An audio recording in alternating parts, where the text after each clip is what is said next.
della pietra. Ecco, quindi vi dicevo, insomma, il bello, insomma, di questo lavoro, il bello di questo sito, di questa ricerca, è che sono tantissime le cose da scoprire, ma non si può progettare una conoscenza nuova se non con una disponibilità di tutta la conoscenza pregressa. Quindi siamo debitori tutti quanti, insomma, alla dottoressa Salvi per averci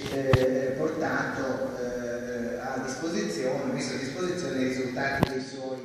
dei suoi scavi, certamente molto significativi. Quindi lasciamo da parte tutti i dubbi che chi fosse iperinteressato a questo argomento potrà approfondire ulteriormente nel bel volume del Colombini, di Gabriele Colombini, uscito a Cagliari qualche anno fa, sugli ordini monastici della Sardegna, che lui solleva a livello generale, insomma, su tutta la documentazione scritta degli ordini monastici sardi, quindi con delle ricadute pesanti anche su questo stesso sito. Ecco. Certamente i restauri che sono stati fatti negli anni 50 con tutta una serie di modificazioni che poi la dottoressa Salvi ci racconta, diciamo, passaggio per passaggio, sono certamente significative, però non ci danno la possibilità non ci annullano, diciamo, la possibilità di cogliere, ci impediscono la possibilità di cogliere le fasi principali di questo monumento, quindi questa chiesa piervicola, l'ampliamento duecentesco tra 1242 e 1268 con la ricostruzione della chiesa. Ci sono queste bellissime epigrafi anche che vengono poi in un capitolo specifico studiate dall'autrice. Allora, ci parla quindi successivamente degli scavi che ha fatto lei nel convento, nell'area del convento, scavi del 1988, dai quali, insomma, sono emersi i resti di un probabile chiostro, di una sala rettangolare con un seggio in stucco, se ho inteso bene, insomma, dalla lettura del testo, forse un refettorio, questa è una delle ipotesi, con ambienti di servizio, con celle al piano superiore. Questo piano superiore, cioè, ci è fatto immaginare, insomma, con le tue parole, e quindi, diciamo, una topografia, diciamo, una disposizione molto interessante che lei legge giustamente a partire da un modello che è quello del San Zeno a Pisa, con l'idea giusta che un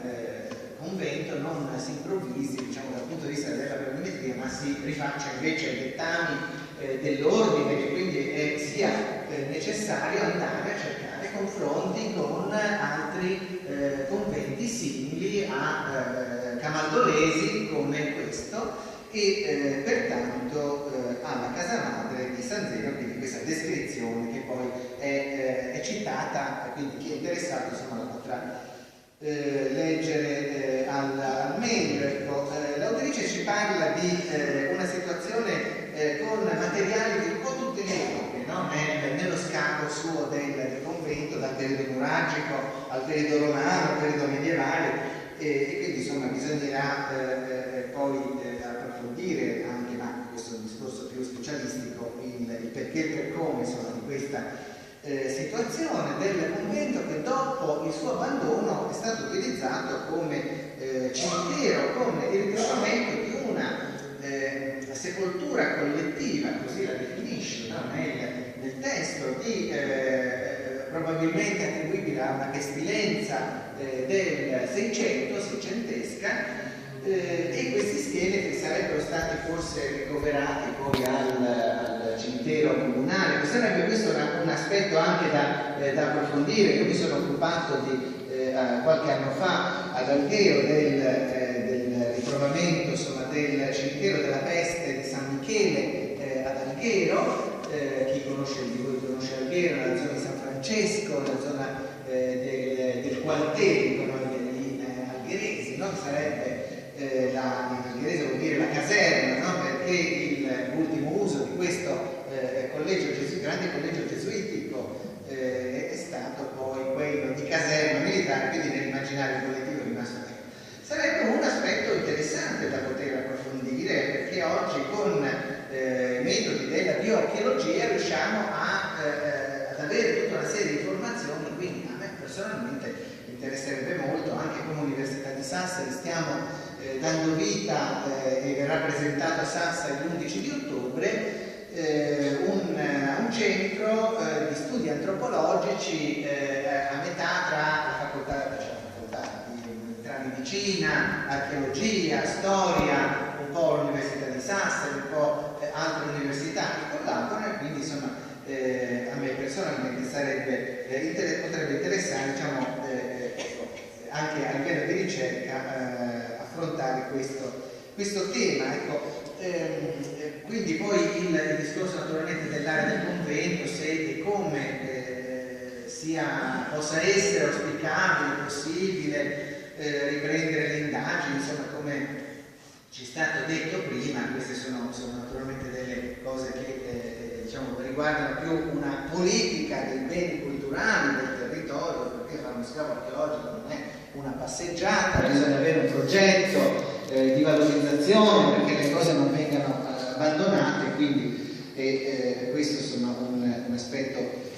da valutare, e sino ad arrivare nel testo, dopo appunto la dettagliata descrizione di alcuni aspetti, di alcune fasi dello scavo del convento, quindi questa grande sala ci fa immaginare anche questo piccolo cenobio comunque monastico che si riuniva nel refettorio o nella sala, e poi si passa al santuario. Nel libro sempre viene una parte, diciamo, interessante dedicata al santuario. Già nel 2002 Donatella Salvi, in altre sue pubblicazioni, sottolineava la complessa stratificazione di fasi costruttive che riguardano questo santuario della Madonna di Buonaccanto,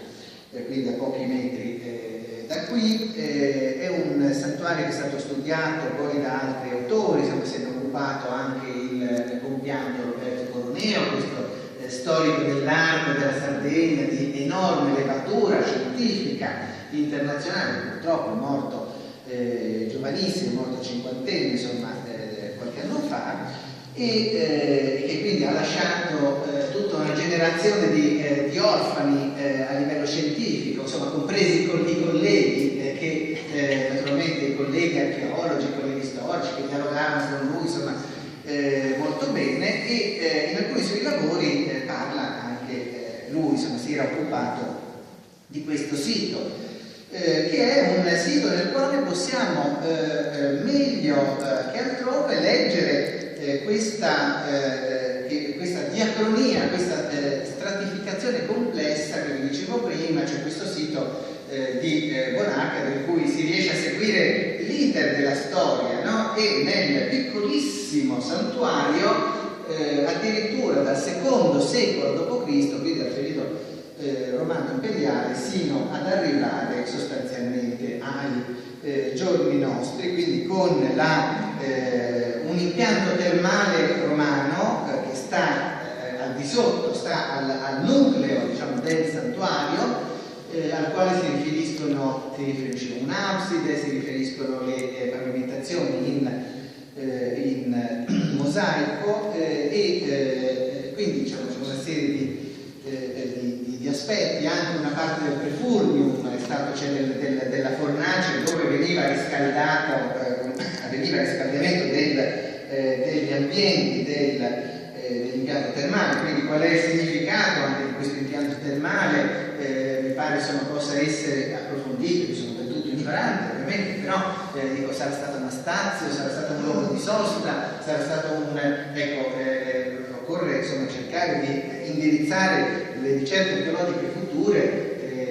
La dottoressa Salvi ci parla nel suo testo di reperti di epoca romana presenti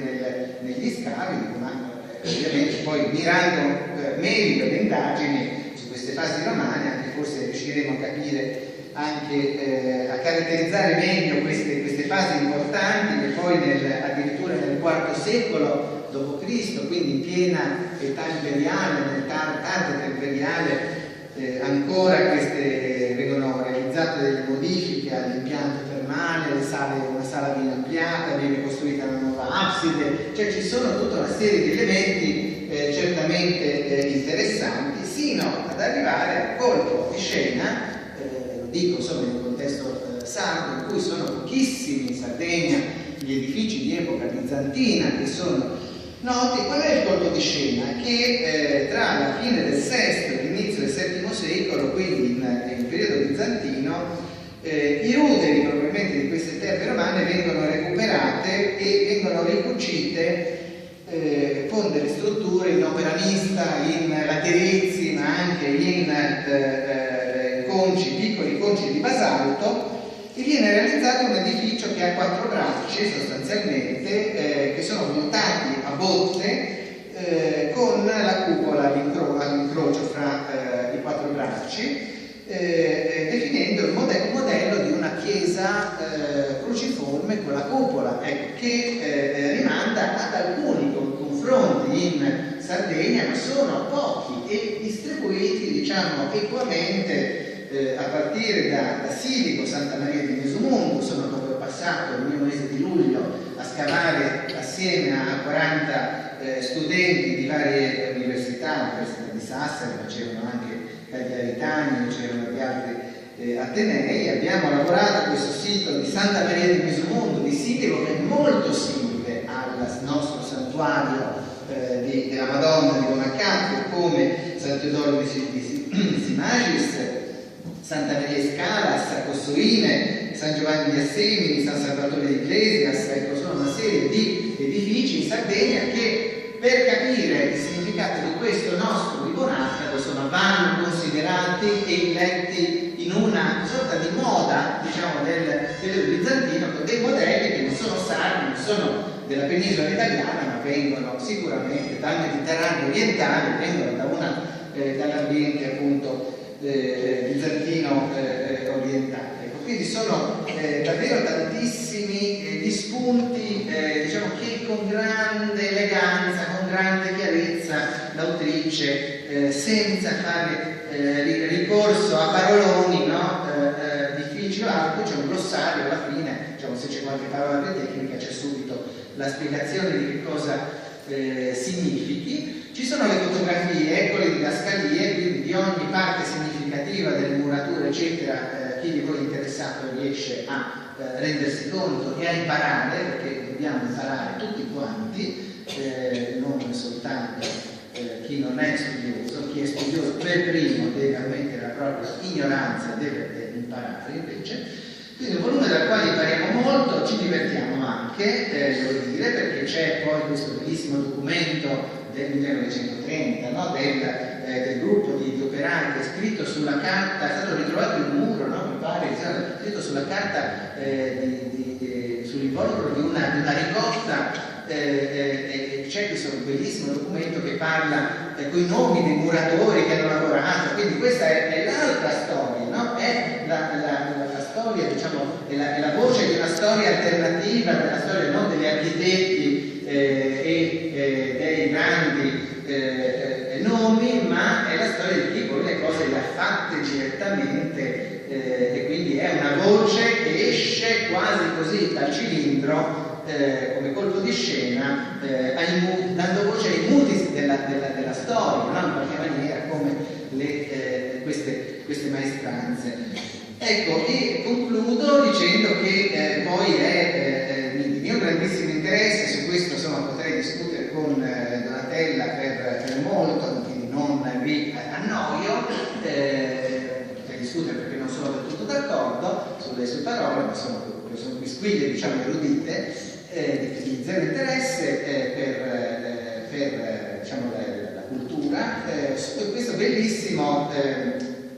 insieme di ceramiche che sono murate nella facciata della chiesa, del santuario della Madonna di Monacatto, che poi ha avuto questa facciata neomedievale del 1933 in cemento, insomma è un edificio interessantissimo, e poi questo nucleo di ceramiche che rappresentano un insieme unico in Sardegna e che rappresentano un test di quello che probabilmente io dico che X, non vi dico quando, non sono d'accordo su quello che dice Donatella, qualche anno prima, lo dico semplicemente secondo me, è un test molto significativo su queste ceramiche che venivano dal continente, venivano dalla Liguria principalmente, insomma, di cui lei ci dà una fotografia e che possiamo ammirare, insomma, facilmente, insomma, uscendo dalla chiesa che conoscerete sicuramente molto bene. Quindi insomma un lavoro che pur essendo agile, piuttosto asciutto, piuttosto sentito, però ci dà uno spaccato completo della conoscenza, davvero ci fa crescere a vari livelli, studiosi, le persone interessate, le persone, i turisti, perché no, insomma, nella conoscenza del territorio e di questi bellissimi gioielli, insomma, dell'architettura romanica e abbiamo visto anche non solo romanica ma anche bizantina, insomma, del Medioevo sardo. Grazie a tutti per l'attenzione.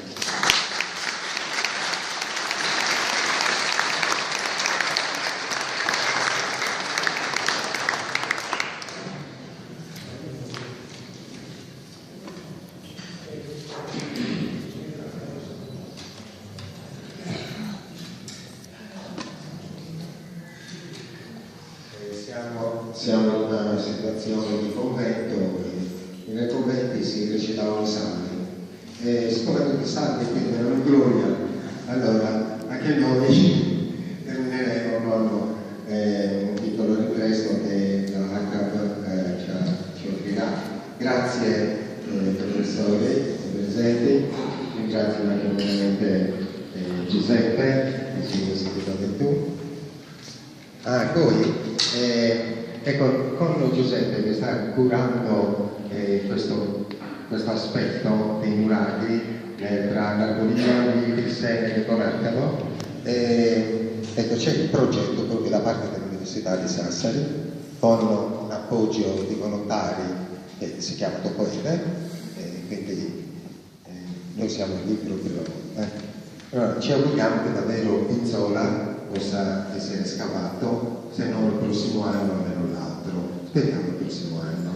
no? Comune Però trovare.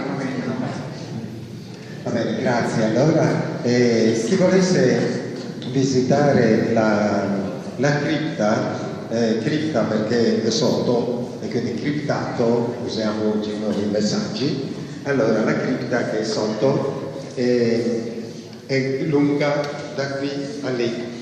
Anticamente, fino a una decina d'anni fa, l'unico punto di accesso era qui una botola che tiene ferma la dottoressa quando c'era il pipistrello è passato. Adesso che è stato fatto un accesso si può benissimo visitare e se volete per curiosità lo possiamo anche fare aperta. Grazie a tutti, allora ci vediamo qui.